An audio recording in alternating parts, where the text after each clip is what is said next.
corridor de Zangezur doit être ouvert et le sera. Dans son discours, lors d'une réunion consacrée aux questions de transport, le 28 janvier, le président de la République d'Azerbaïdjan, M. Ilham Aliyev, a évoqué le travail effectué sur un certain nombre de questions et a annoncé des plans futurs. L'Azerbaïdjan est l'un des pays en développement les plus dynamiques au monde.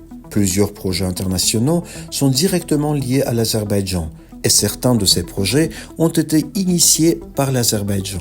La connexion d'un projet comme la route de la soie à l'Azerbaïdjan est d'une grande importance pour l'expansion future des relations économiques et politiques de cet État avec les pays du monde. Le président Ilham Aliyev a déclaré à ce propos lors de la réunion que les pays qui ont généralement le statut de pôle de transport sont ceux qui ont accès aux mers ouvertes. Nous n'avons pas accès aux océans du monde, mais malgré cela, grâce au travail que nous avons accompli, nous avons fait de l'Azerbaïdjan une plaque tournante des transports indispensables. Le rétablissement complet de notre intégrité territoriale et de notre souveraineté a créé de nouvelles réalités dans la région. Avec la victoire historique, de nouvelles opportunités de coopération se sont ouvertes pour le bien commun de la région. À cet égard, des conditions fertiles ont été créées pour la normalisation non seulement des relations politiques, mais aussi des relations économiques, humanitaires et culturelles dans un contexte plus large. Les liaisons de transport, gelées depuis de nombreuses années en raison de l'occupation, revêtent à cet égard une importance particulière. On peut supposer que la fin du conflit et l'instauration de la paix ont encore accru l'importance des couloirs de transport traversant la région. L'évolution des événements montre que le corridor de Zangezur revêt également une importance vitale. Le corridor de Zangezur créera de nouvelles opportunités de transport dans la région, a souligné le président Ilham Aliyev lors de la réunion abordant la question du corridor.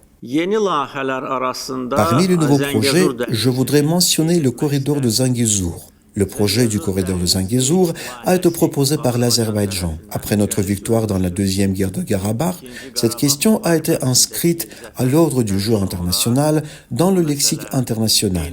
Et aujourd'hui, le corridor de Zangezur est déjà une expression acceptée, un terme accepté dans le monde.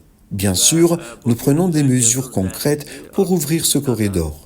Il est vrai que la partie arménienne affiche depuis plus de 10 ans une position non constructive sur cette question. Plus de 4 ans, et en fait ne remplit pas les obligations qu'il a assumées après la capitulation du 10 novembre. Il y était clairement indiqué que l'Azerbaïdjan devait établir une liaison de transport entre la partie principale du pays et la République autonome du Nakhitchevan, l'Arménie ne se conforme pas et donnant diverses excuses et en proposant divers projets irréalistes et absurdes. Elle veut simplement brouiller l'opinion de la communauté internationale et se livre à des manipulations. Nous menons des activités à grande échelle dans notre pays pour lancer le corridor de Zangezur et nous sommes en train de finaliser le processus. Cependant, jusqu'à présent, les dirigeants arméniens n'ont pris aucune mesure concrète pour ouvrir le corridor et ont seulement exprimé des opinions qui ne vont pas au-delà des mots. Toutefois, si le corridor est ouvert, l'une des parties qui en bénéficiera le plus sera l'Arménie elle-même. Car une fois opérationnel, ce corridor deviendra l'une des principales voies commerciales et de transport de l'Arménie, permettant la diversification des voies d'importation et d'exportation. Les opinions exprimées par le président Ilham Aliyev lors de la réunion constituent une fois de plus une réponse sérieuse aux politiques populistes menées par le premier ministre arménien Nikol Pachinian sur la scène internationale. Lors de la réunion, le président a également critiqué la résurgence du projet Intersection de la paix. Vous avez probablement entendu dire que le projet dit Carrefour de la paix a été rejeté. Et maintenant, il n'y a pas un seul pays au monde auquel ce projet n'a pas été présenté. Cependant, ce soi-disant projet, cela ne veut pas de centimes sans l'Azerbaïdjan. Et nous l'avons dit à plusieurs reprises à la partie arménienne. Nous l'avons fait savoir par divers canaux. Si vous voulez vraiment mettre en œuvre ce projet, vous devez d'abord contacter l'Azerbaïdjan. Car sans nous, ce n'est qu'une question de temps, un morceau de papier. Et nos conditions sont équitables, fondées sur le droit international et sur les engagements pris par l'Arménie.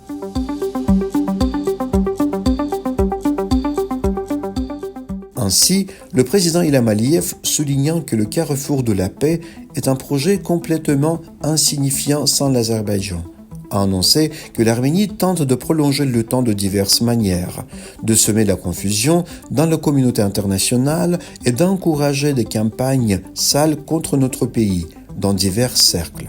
Il convient de noter que M. Aliyev a également évoqué ce sujet dans une interview accordée aux chaînes de télévision locales le 7 janvier, soulignant la position résolue de notre pays. Nous voulons la paix et la coopération dans le Caucase du Sud, et qu'il ne nous gêne pas. Il ne devrait pas constituer une barrière géographique entre la Turquie et l'Azerbaïdjan. Le corridor de Zangezur doit être et sera ouvert. Plus tôt ils comprendront cela, mieux ce sera.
La lettre de la communauté de l'Azerbaïdjan occidental a été distribuée comme document officiel de l'ONU. La communauté de l'Azerbaïdjan occidental a envoyé une lettre au secrétaire général de l'ONU, Antonio Guterres, concernant le discours de Levon Ter-Petrosyan, l'ancien président de l'Arménie qui a dirigé le pays au début des années 90. Il convient de noter que dans son discours, Levon Ter-Petrosyan a confirmé que le nettoyage ethnique et l'occupation était la politique de l'État arménien et a qualifié l'expulsion des Azerbaïdjanais d'Arménie de réalisation historique. Ces idées ont été incluses dans la déclaration de la communauté de l'Azerbaïdjan occidental. La déclaration précise également notre lettre au secrétaire général de l'ONU concernant cette preuve confirmant que la politique de l'État arménien est raciste, un crime contre l'humanité et la paix, a été diffusée en tant que document officiel de l'Assemblée générale et du Conseil de sécurité de l'ONU. La diffusion de notre lettre en tant que document officiel des organes suprêmes de l'ONU est d'une grande importance pour établir la responsabilité de l'Arménie pour les crimes en question au niveau juridique international. La communauté de l'Azerbaïdjan occidental poursuit ses efforts pour porter cette question à l'attention des organisations régionales ainsi que de l'ONU et des organisations non gouvernementales internationales qui se présentent comme des défenseurs des droits de l'homme.